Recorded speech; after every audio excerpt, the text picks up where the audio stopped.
made a horrible error and misjudgment of her value and power and beauty to the show. I horribly underestimated what she was for me at that point in my life. There is a delicious irony buried in television history.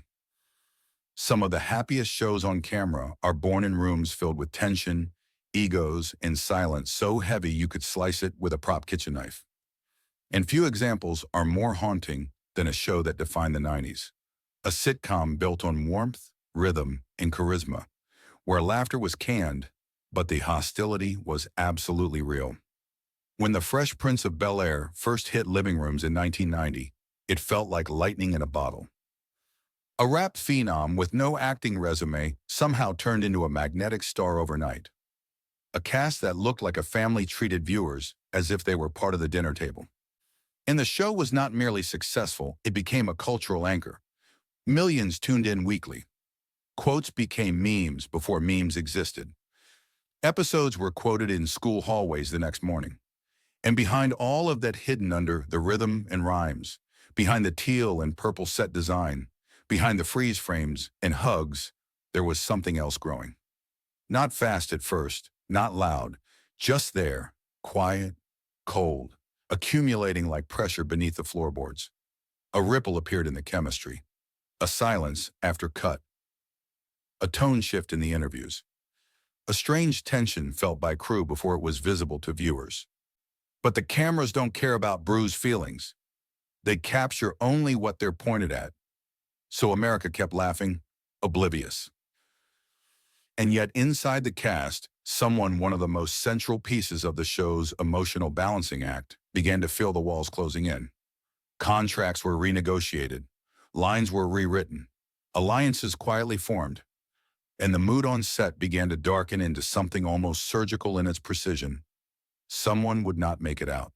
Most audiences have felt the aftershock without knowing the quake.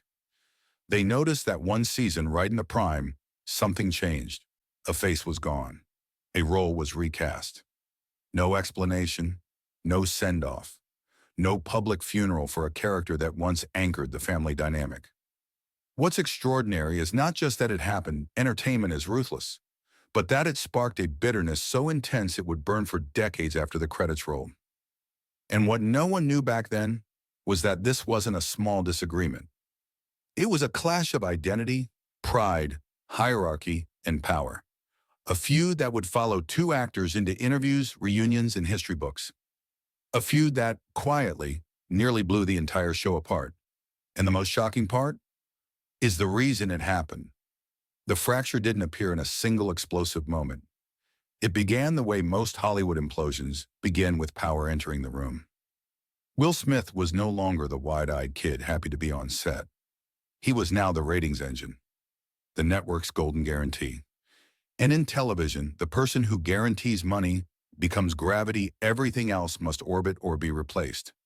That newly crowned gravity began pulling the cast into quiet categories. The ones who aligned with the rising star, and the one who resisted him.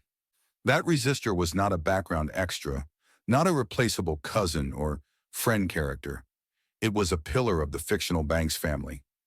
The intellectual compass, the authoritative warmth of the living room, the steel spine of the show's tone. Off camera, she did not laugh off rewrites or swallow silent disrespect.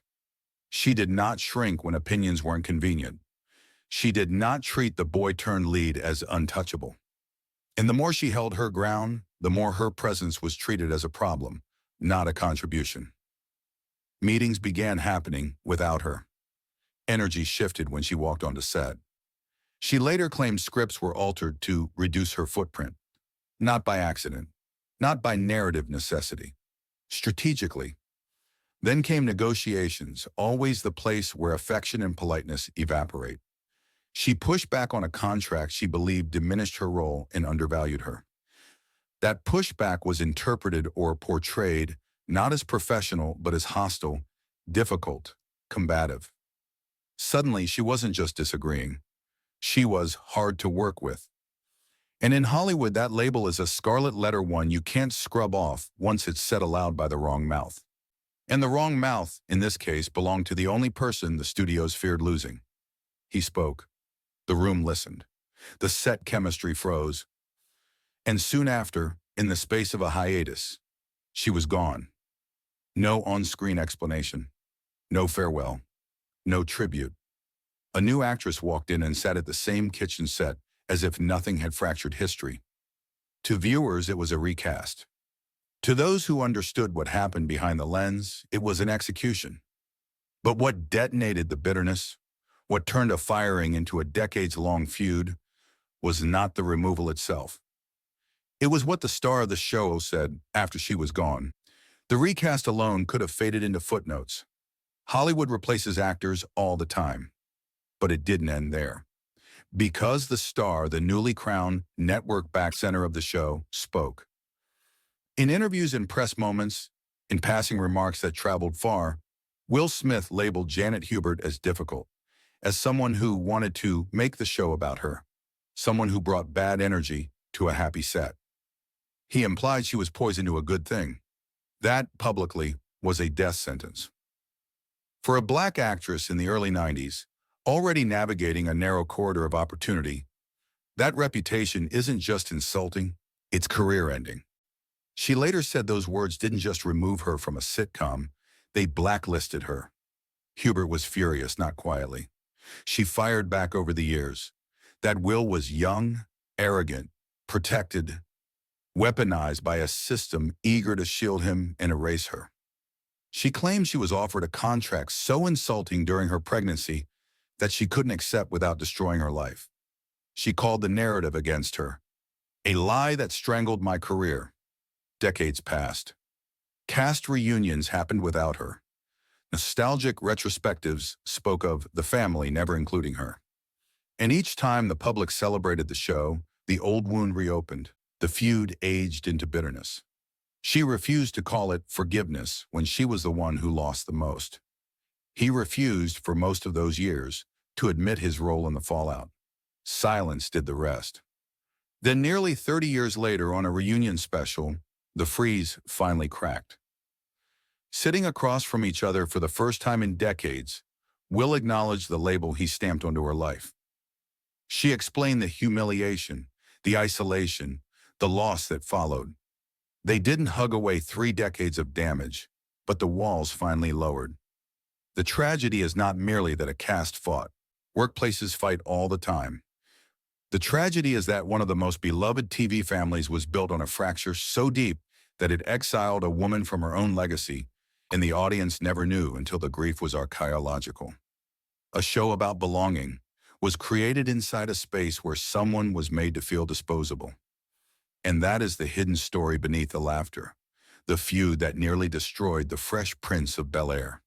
The world. I was so driven by fear and jokes and comedy and all of that. Yeah, you were live. You were live. Yeah. But what you didn't realize either, that I was going through a lot at home. Mm-hmm. Right.